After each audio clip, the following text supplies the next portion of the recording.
This is Democracy Now!, democracynow.org, the War and Peace Report on this International Women's Day. I'm Amy Goodman with Sharif Abdel-Quddus. Sharif? In Egypt, activists are calling for a 1 million woman march today to mark International Women's Day. In a statement on Facebook, organizers are demanding, quote, fair and equal opportunity for all Egyptian citizens beyond gender, religion, or class. It's been nearly 1 month since Egyptian President Hosni Mubarak was forced out of office following an unprecedented 18-day uprising.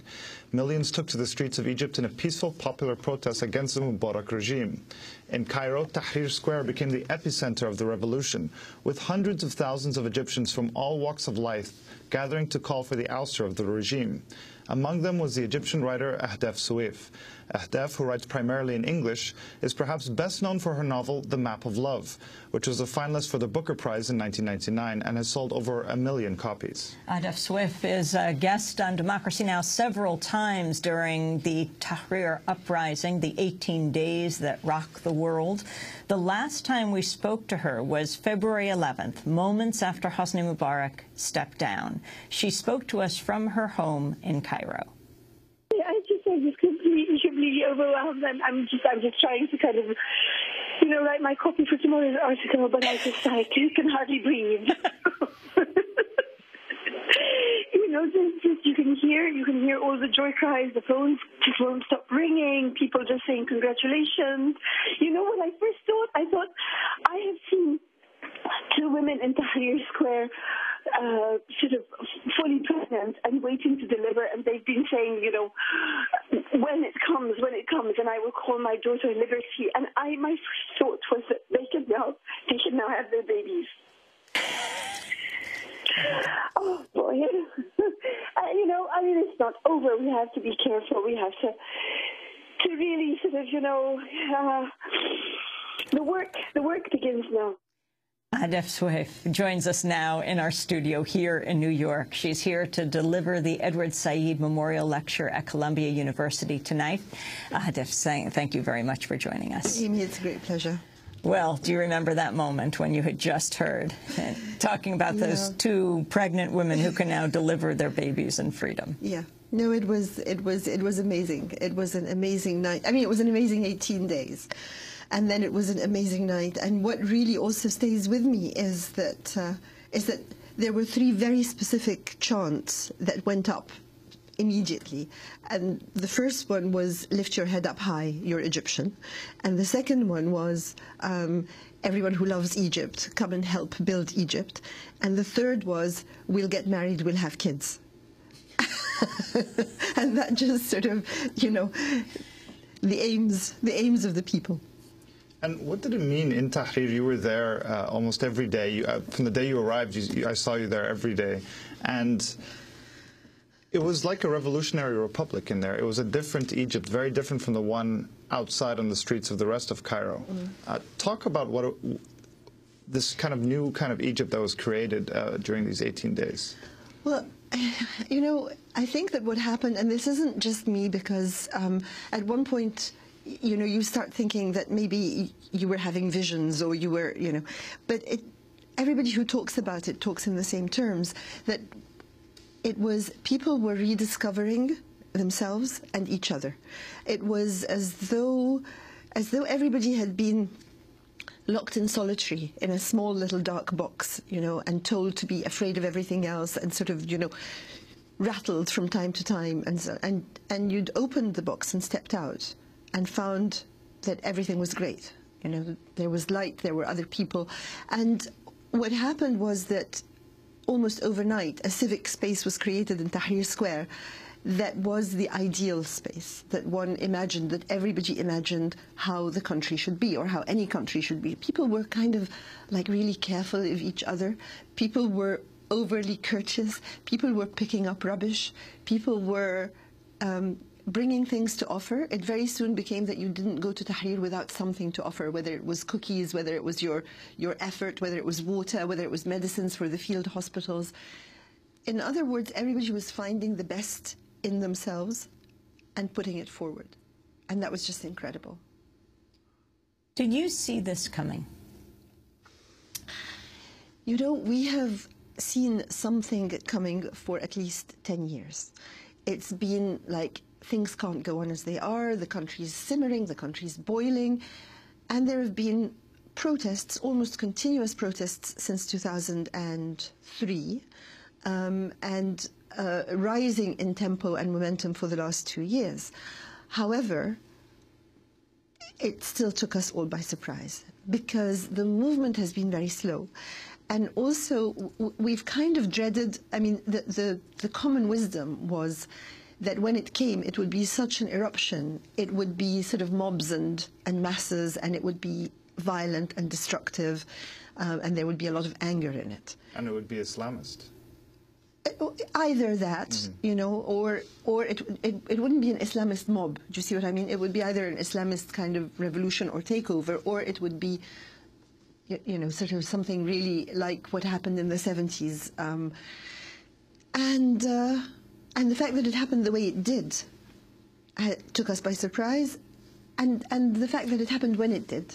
Were you aware of Asma Mahfouz's video, the YouTube video that went up, this 26-year-old woman, part of the April 6th uprising, where she called on people, and men in particular, she said you would be shamed if you didn't come out on January 25th. Yes. And that it was National Police Day, and that they wanted to protest police brutality. Yeah, I had heard of the tape. I watched it subsequently, of course. And of course I knew, everybody knew that there had been a call for protests on the 25th of January because it was National Police Day. And so people wanted to mark how unhappy they were with the police. But there have been calls for protests, as I said, really since 2003, 4, 5. And people have gone out on protests, but they've been, you know, maybe 1,000 people, maybe maximum 2,000, and they would be ringed with 5 times their number of security forces. So that's what we expected to happen on the 25th. We thought, again, it would be like that. And it wasn't, because the moment was right, you know. And something that helped spark the moment was social media. You've written a foreword to a forthcoming book called Tweets from Tahrir, and Facebook is... I hope your tweets are included in this. I think they might be. But I mean, Facebook is very widely used in Egypt. I think it's the 5th biggest country that uses Facebook. Yeah. What was the role of social media in this uprising? Oh, it was tremendously important in mobilizing and in the first stages of organizing. So social media, as you know, of course, is just like, you know, rapid communication, and people immediately know what's going on, and it forms a community, really. And when the call went, the Khaled Said website, basically, there are very many groups on Facebook, which are Egyptian activist groups, which, you know, sort of call for strikes, for demonstrations, for whatever. And one of them in particular, which was very active, was the We Are All Khaled Said. Explain who Khaled Said is. Well, Khaled Said is a young man who was killed by the security forces in Alexandria last year.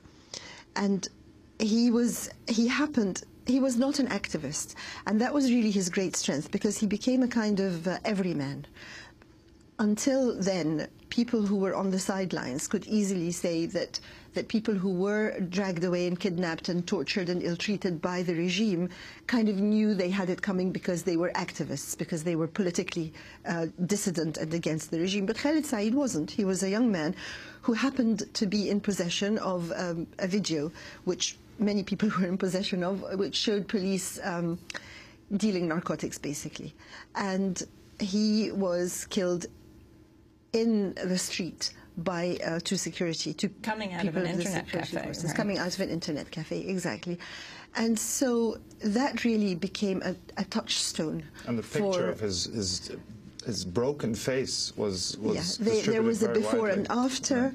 And his family were very active. He has a mother and a sister, and the image of the mother sort of, you know, grieving, and then actually sort of being there in protests, and you know, being at the court at the trial of the 2 men who killed him, and so on, again became very much a touchstone. And so his website, which was run by Wa'il Ghunim, the from Dubai, which is another wonderful sort of aspect of all this, the Google guy in Dubai, put out this call for the protests on the 25th of January, and was amazed within a very short space of time to get something like 360,000 responses saying we'll be there. So at that point, about 11 groups, Facebook groups, decided to meet and coordinate this, and they coordinated the 25th of January. Very soon afterwards, they said that if they were to have any credit, they would have credit for about 20% of the people who came out on the 25th of January. The rest was all follow-on. Sharif, you have told the joke that is going around Egypt. It might be appropriate to share here. There's a joke that Mubarak dies and he goes up and sees Anwar Sadat and Gamal Abdel Nasser, the two former presidents of Egypt, and one was assassinated, one died by heart attack, and so he says, they ask him, how were you killed? Was it heart attack or assassination? He says, no, it was Facebook. That's right. But on the role of social media, I mean, a lot of people I spoke with, they shut off the internet in an unprecedented move to try and cut off communications. On the 28th, the Day of Rage, they cut off the cell phones. This was perhaps the stupidest thing they could have done, because a lot of people that I spoke with who were never active before said, I was going to stay at home, maybe, check it out on Facebook, call my friends, but I couldn't, and so I hit the streets. Yeah. And so I think while social media is very, very important in organizing, especially in this country, it can sometimes be used to be complacent and not actively take part in the streets. Yeah. But we didn't see that in Egypt. Everyone took part in the streets, and that's what made this successful. Absolutely. Everyone came out, and as it went on, more and more people came out. As word spread, and then as people got curious, and people came down to see what was happening, and as the rumors went round about how everybody in Tahrir was actually an agent of the Americans or the Israelis or the Iranians or Hezbollah or Hamas, who were all suddenly working together happily to destabilize Egypt. So people were coming out to see for themselves. So you're completely right. I think that the new media were very good in the build-up. They were essential in the build-up. But actually, even when it came to the actual organization of where the protests were going to start from and the routes they were going to take, people did not do that on the media. They met, and they did that in private rooms and so on. So yeah, and then again, I mean, to pick up on what you said, I think that everything that the regime did from the moment that the revolution started was stupid and was counterproductive. And even when they made a move that looked as if it might reap dividends, they ruined it within a few hours by making, a move in a different direction. So it's very good. I mean, we're very glad that they demonstrated their obtuseness in this way. We're speaking to Ahdaf Soueif, the great Egyptian novelist, author of The Map of Love and other books. Most recently has written a foreword for a new book called Tweets from Tahrir. We'll be back with her in a minute.